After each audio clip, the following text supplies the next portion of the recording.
Allahın özünə yox, hökmlərinə, əmrlərinə, tapşırıqlarına münasibətimiz necədir? Bugünkü söhbətimizin bu yerində mən sırf ilahi hökmdən də danışmıram. Ümumiyyətlə tapşırıqdan, hökmdən danışıram ki, insanın hökmə münasibəti necə olmalıdır? Məsələn, ola bilər ki, valideyn evdə bir söz desin övladına, məktəbdə müəllim bir tapşırıq versin tələbəsinə, küçədə, bayırda bir ağsaqqal, bir böyük insan qulluq buyursun bir yeniyetməyə, bir gəncə və yaxud da bir uşağa.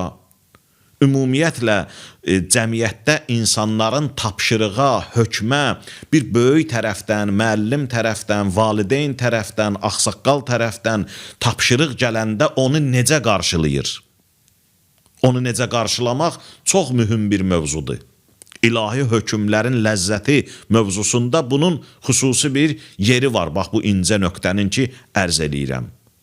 Ötən dəfələrdə də elə üstü örtülü ərz elədik ki, məsələn, bir uşağı qulluğa buyuranda hamı qabaqlar bunu tərifləyirdi və təqdirə layiq bir məqam hesab eləyirdi ki, uşaqlar qulluğa gedirdilər, özü də canla başla gedirdilər. Ona pul verib dükan bazara göndərəndə ki, ay oğul get mənim üçün bir su al, get mənim üçün bir filan şey al. Bəli, o uşaq onu normal qəbul eləyəndə biz o uşağı həmişə tərifləmişik. Həmişə onu təqdir eləmişik.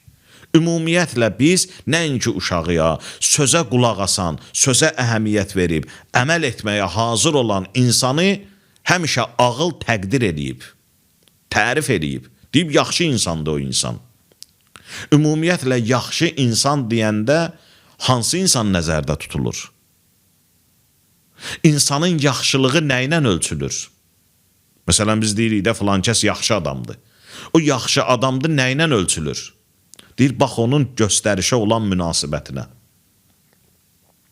Ona ki, bir yuxarı yerdən tapşırıq veriləndə, o tapşırığı necə qarşılayır? Bax, onun yaxşı və pis insan olması oradan bilinir, onunla ölçülür. Əgər onu hərarətlə qəbul eləyirsə, bil ki, bu insanda mədəniyyət səviyyəsi çox yüksəkdir. Ki, bu böyüyün sözünü hörmətlə qarşıladı. Quran-ı Kərim nə buyurur? Və bil valideyni ihsana. Valideynə ehsan elə. Həzrəti Peyğəmbər mübarək Ramazan ayında nə buyurdu? Buyurdu, vəqqiru kibarakum. Böyüklərinizə təzimlə yanaşın. Vərhamu siğarakum. Kiçiklərinizə rəhm eləyin. Böyüyə hörmətlə yanaşmaq yəni nə? Elə o demək deyil ki, əl siniyə qoyub bir baş əyəsən. Bir böyük sənə qulluğa buyuranda canla başla hazır olasan. Bax, onu böyük insanlar həmişə təqdir ediblər, həmişə tərif ediblər. Yaxşı insan da o insandır. Yaxşı insan odur ki, o söz eşidir, söz qəbul edir. Bir də var ki, məsələn, biz həmişə pisləmişik ki, buna söz batmır. Söz kar eləmir. Deyirsən, yenə də öz bildiyini eləyir.